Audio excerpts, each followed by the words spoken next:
Hello, Heart and Soul podcast listeners. Thank you for joining us today. We are here to dive deep into another topic that is really near and dear to my heart, mindfulness. We're going to chat about it, discover some tips and things that we can do, some takeaways. So let's dive in. Welcome to Heart and Soul, the podcast where we empower and inspire women to lead their best lives, harnessing the power of their hearts and souls. We are Mariah and Monique, your hosts and guides on this journey of self-discovery and personal growth. In each episode, we will dive deep into topics that matter most to you, from self-love and confidence to career development, relationships, and everything in between.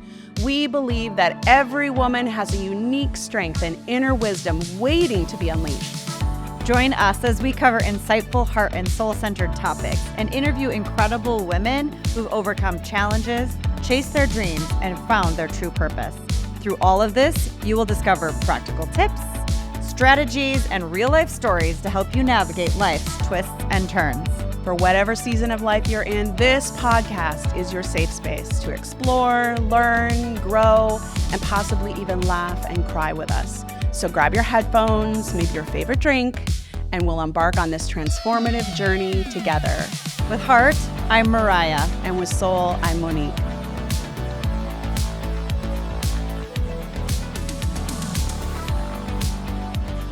Okay, Monique, this one is a little challenging. And you hear the buzz all the time, like, be mindful, be more mindful, practice mindfulness. I'm trying to be mindful mindful, but like, you're thinking, what does that really mean? Yeah, like what? But just tell me what to do. What am I actually just supposed to do, right? And Yes. it's often wrapped up in meditation. Mm-hmm. We know that these two things play hand in hand. Yes.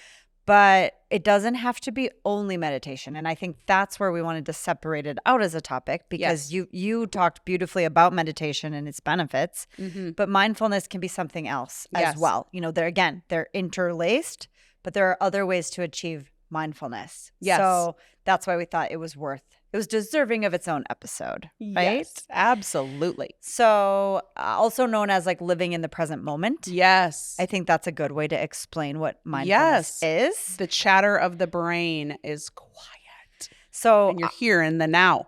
Right. Being in the here and the now, living in the present moment. And I found the definition of mindfulness. Okay, please share. From the mayoclinic.org. It's probably a good source. An institution we respect. Yes. That I thought would be worth sharing. Please do. So it says spending too much time planning, problem solving, daydreaming. I laugh because that sounds so lovely. I know. Or thinking negative or random thoughts can be draining. It can be. It can also make you more likely to experience stress, anxiety, and symptoms of depression. Practicing mindfulness exercises can help you direct your attention away from this kind of thinking and engage with the world around you. So love it. Our mind really plays tricks on us and is go, go, go all the time to try to avoid settling down, right? Monkey mind. You know, what am I going to do tomorrow? What did I do last? Like past, present, you're bouncing all the time. I do feel like our minds, we have conditioned our minds to entertain us. Like, entertain me, I am bored. Dance, monkey, dance in my brain. Right. Yes. Yes. And that's what you're talking about. And in all of that noise, we miss what's actually happening in the world around us. Right. In that present moment, how we feel, like the sensations, just being there, because there may not, yesterday doesn't really matter and there may not be a tomorrow. So at the end of the day, like being mindful in the here and now has a lot of great benefits. Yeah, like try going for a walk when you're preoccupied with your thoughts and you don't even notice the beauty of what's around you because you're thinking, you're fuming, maybe you have someone with you, you're talking. It's like you could just be walking on a treadmill. You don't even need to be outside because it's pointless. You're not really engaged with the senses other than the thinking mind is really the thing that's working. So mindfulness takes us away from that, right? And it has really great benefits, health benefits. Yes. Some of which listed here in this Mayo description, because these are really important. It's been so meditation and mindfulness hand in hand have been studied in clinical trials, and the evidence supports that it can actually make a major difference in the conditions such as stress, anxiety, pain, depression, insomnia, high blood pressure. It can decrease burnout, improve your sleep, and actually is really effective in controlling diabetes. That's good to know. Oh, that's interesting. And so the benefits of figuring out how to have a mindful practice, like indisputable. Right. Like actually scientifically. Yeah, there was like a proven. list of 10 things you just rattled off, and I was like, didn't know that. I'm right? going to need some of that. Yeah, right. I would like help with that. So, we, based on that indisputable, we need to be doing, we need to be finding these moments, these mindful moments, practicing these mindful exercises. How? Help. Flair. Tell me more. I know, right? That's the big question. Right. So, yeah. So if we go back to our talk before about meditation, that helps train the mind to have more space. Slow down, to notice. I think that's one of the first steps is when you start a meditation practice, the mind, and I don't want to overcover it, but it just dumps all of the things. Like I said, we have conditioned ourselves to it is your job, mind, to entertain me. I can't possibly be bored, right? So it dumps all of this stuff. Like you said, the thinking, all of it. And then I feel like maybe a next level when you've been meditating for a while is you get to the point where the mind actually can be quiet, right?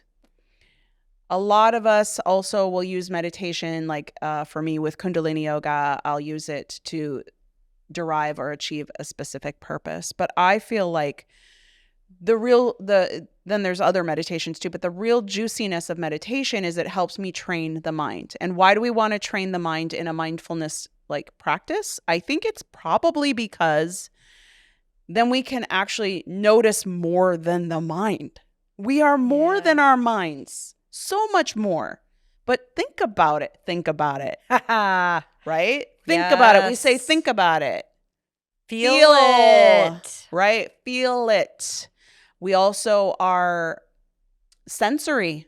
We are physiological. We have a body that has the senses that has so little to do with, it has the mind in it, but it's not that constant go, go, go. Does that even make sense what I'm saying? It does to me. Absolutely. Yes. It's separating mind and body. Yes. By using the mind to be conscious and aware of everything else going on outside of it. Yeah. So it's kind of like a play on words a little bit. Yes. Mindfulness of everything else but what's going on in your busy brain. Almost like if you were to put your mind on a timeout. Yeah. Hey, you've been doing 90 to 95% of the workload here. We've been thinking through every single situation. Let's take a thinking break. And I'm not talking about a break and just sitting down and watching TV, although I think that's fantastic. So you won't hear me squawking about that. Right, yes. Right, exactly. But I think there I go with the think again.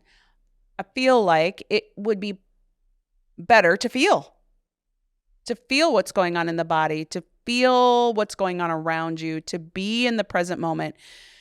I know we both have had conversations with people where maybe we haven't been present in the room or giving them our full undivided attention because we're thinking about all the other things we need to do. Yeah. Phone buzzes. Right. And all we can think about is what's on there. Yep. Notorious for having conversations, not me, but other people I've interacted with while they're scrolling. Yeah. Oh my gosh, that's so annoying. Yeah.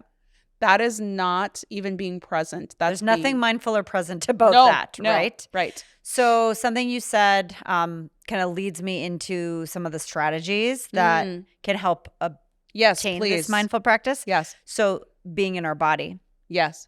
Doing a body scan. That's a great one. Yes. Have you ever done that where you sit and you meditate? Of course you've done that, but No, listeners, have you done this? It's literally feeling into your fingertips, feeling into your toes. Yes. Like starting from the roots and working up through your body and like feeling and connecting to each piece of your body. Like it's a discipline to stop and do that. But after you've done that, it's such an unbelievable sense of connection, grounding, awareness, and peace. Yes. Really a peace that comes from it. I feel like a lot of people struggle with this. I have had a lot of coaching clients come to me and they are just so disconnected from their body because they're such overthinkers.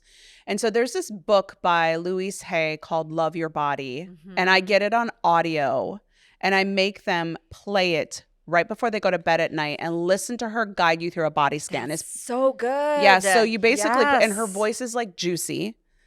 And so you listen to it and I always fall asleep. She starts at the top of your head, like feel your hair, whatever. I can't even remember. It's been a while since I've done it. That helps a lot for you to get in that body. Like you can feel the micro movements, the little things going on within your body. And then she talks you through relaxing it, and thanking your body for it, for whatever. So I love that one. And that's an awesome body scan. But yeah, doing things like that, right? So another would be like just spending time in nature. Oh, yes. Like there's nothing that can make you more mindful that you are only one little tiny speck in this universe than being in nature, surrounded by everything happening there. But if you could be in nature without the earbuds, the phone, the distraction. So it's really spending time alone in nature. That one's hard for me, to be honest. Really?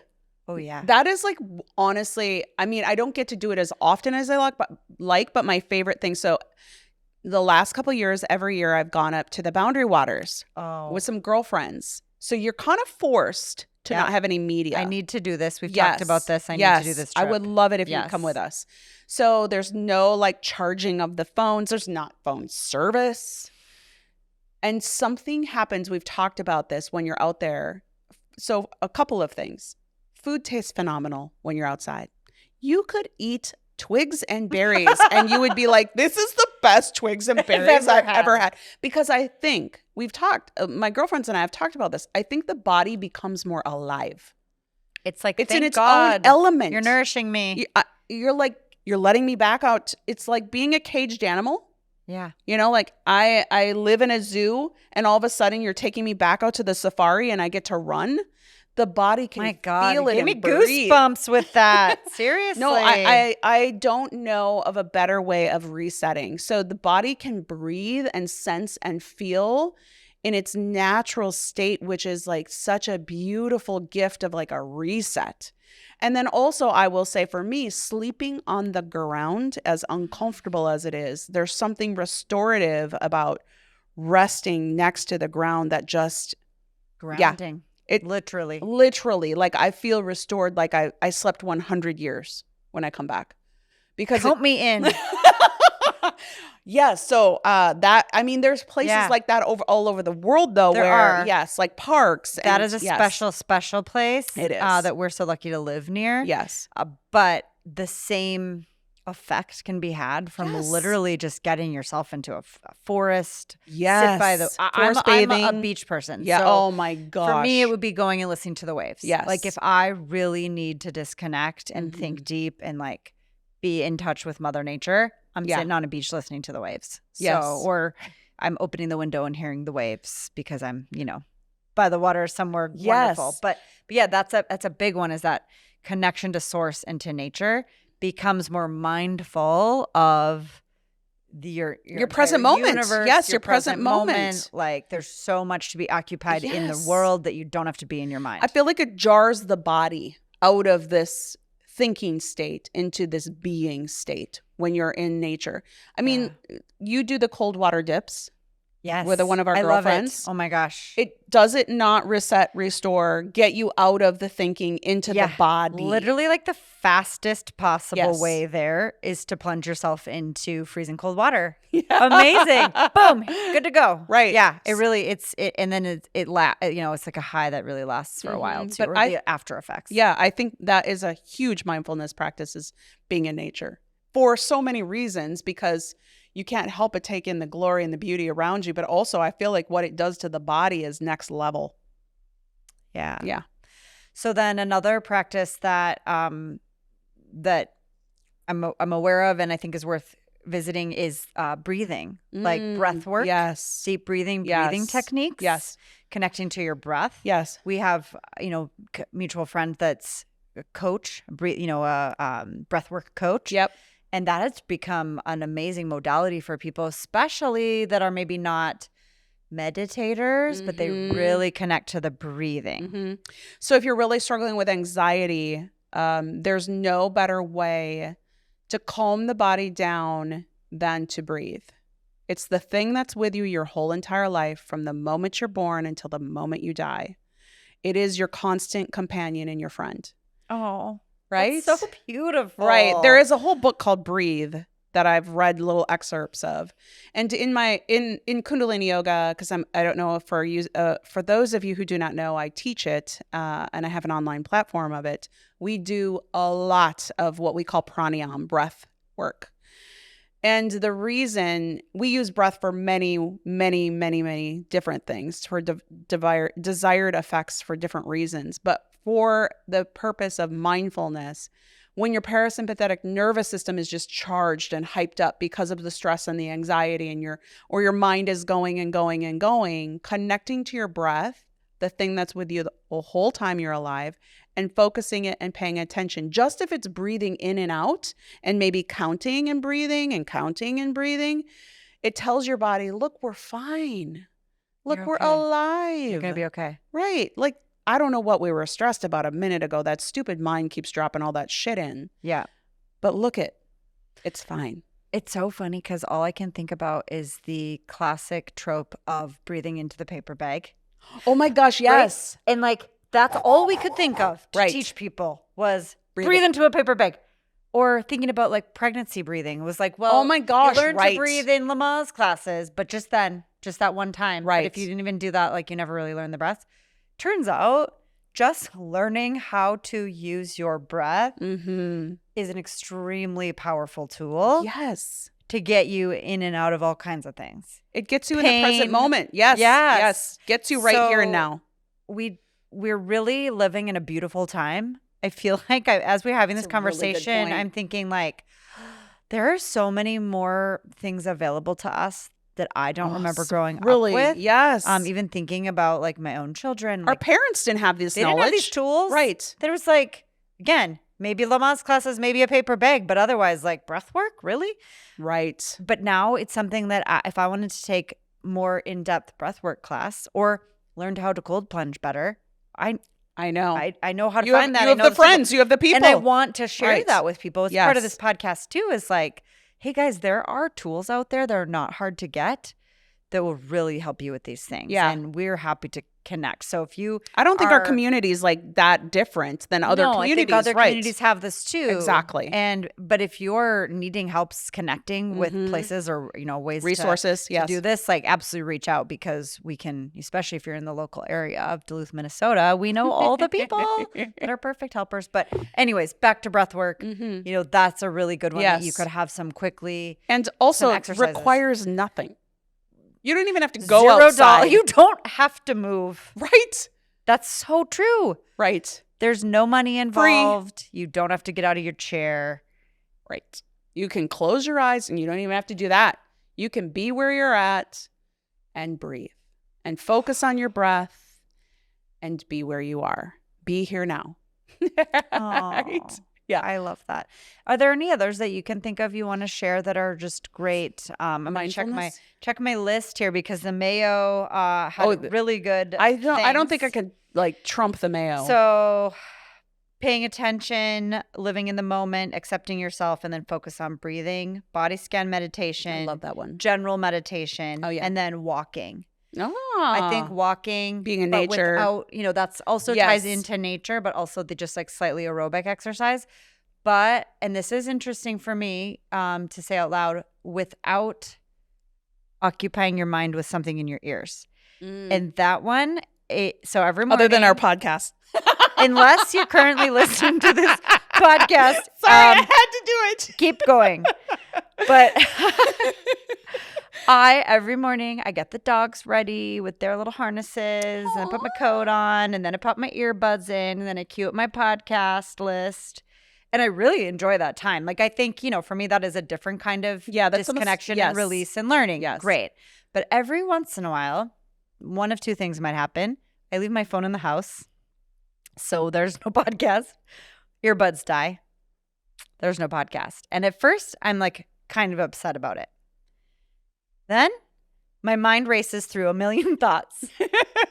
And usually by the end of the walk, I reach a state of mindfulness and clarity and feel like, oh, thank God I had that time. Right. It's almost like a meditation. It is because I don't have that focus on my ears. I have to just work through the steps of taming my monkey mind. Yeah. And if I've walked long enough, I've usually come to a really good place by the end. So it's beautiful. Note to self, pick a few days a week, a boundary for myself, maybe 1 or 2 days a week. Don't put the earbuds in. But yeah, I do love my podcast. I know you have to just like alternate or it's every gonna other mix it up, one, right? Something. Good to mix it up and then be more aware. Those are the times when I realize that Lake Superior is literally walking alongside me, even up on the hill. Like I can look down the hill and be like, oh, hello, friend. Yeah. So for those of you who aren't familiar with the area we live in one of the largest freshwater lakes in the world. Yes, and it looks like an ocean by surface area. Yes, it's ginormous, and so we're so blessed to have just such beauty all around us, and and then it's built on a hill, so then you have views from almost everywhere. It's the best possible. I mean, we're just plugging our city big time, but the best combination is gorgeous lake and then built on a hill, so from so many vantage points you can see it forever. Views, yes, it is. Living in this place it's good for the heart and soul, to be honest. Absolutely, and more people will plug. Are moving here because of that, but also like don't move here too fast. Because of us, no. Or because of us. Just kidding. But it is a lovely place. But wherever you are, there's beauty and all kinds of nature. Yes. And it's like I don't notice that if I'm tuned into whatever I'm listening to in my ears. So yeah, this is helpful for me today to like think about times when I could up my mindfulness just in like something I am already routinely doing. Yeah, right. Like you don't have to like alter your lifestyle 100%. You don't have to book the online course. You don't have to. I mean, you certainly can. Yeah. Please feel free if you'd like. But you can start small and like make a small little tweak to what you're already doing. Like you said, just take the earbuds out. Yeah, you're right. If anyone's watching the video of this, I'm smiling because I'm also thinking about some minor tweaks I could do, such as rather than fall asleep to The Real Housewives. I could fall asleep to Louise Hay's guided meditation and body scan. Yeah, it's a good one. That could be really good for me. I could sleep better. I'm telling you, like her voice is like, it's velvet and buttery and juicy and delicious. And she was like kind of the mother of like this whole new age like movement. Yeah, She's fantastic. I love her books. Yeah. So I do love me some Housewives, but probably the toxicity of what's happening there isn't fueling my dreams. Yeah, maybe a 9 o'clock cutoff stuff. Yeah, I like this. Yeah. So kind of recapping, I feel like, if I could, let's for a recap, moment, please. Here's what I'm going to do. Go to the Boundary Waters with you this summer. Oh, please. Oh, and have a total reset. Oh, yes. Total mindful nature reset. Body. Yeah. Like the wild. It's the wild. Body, mind, soul. Yes. All of it. I'm going to do more of the cold plunging and breath work because I do really respond well to that. And those two go really hand in hand. So that's a good one. I think we have a class coming up, actually, a friend and I are teaching. Yeah, you do. Yeah. We have a class coming up. We better share about that on our page. That's so true. And I did set a goal of jumping in the lake once a month. I missed February, but let's be honest, it had only 28 days. So except for we had 29 days this year. Crap. I can't use that as an excuse. It's okay. I'm not going to be hard on myself. March. You're going to get on March. Do twice in March. Yeah. There you go. But anyways, I'm going to do that. And then I'm going to lose the earbuds at least once a week on my walk. Oh, I love that. Purposefully. Not just because I'm angry because I didn't charge them. Stomping. And lastly, at least once a week, I'm going to fall asleep to a body scan meditation. I love it. I said it here. Goal on set. The podcast. please You got follow up with me and let's see if I can do it. I am excited because I do think that I could stand to be more mindful. I think we all could. We all could. Even 100%. a person like me who's got it built into their lifestyle could be more mindful. You know, less scroll, more sitting and giving full attention to someone.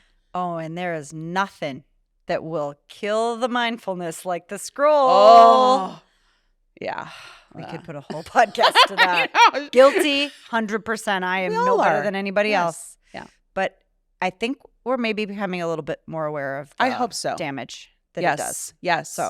So on here, we can at least say, you know, there's some alternatives that have a lot of great health benefits and otherwise.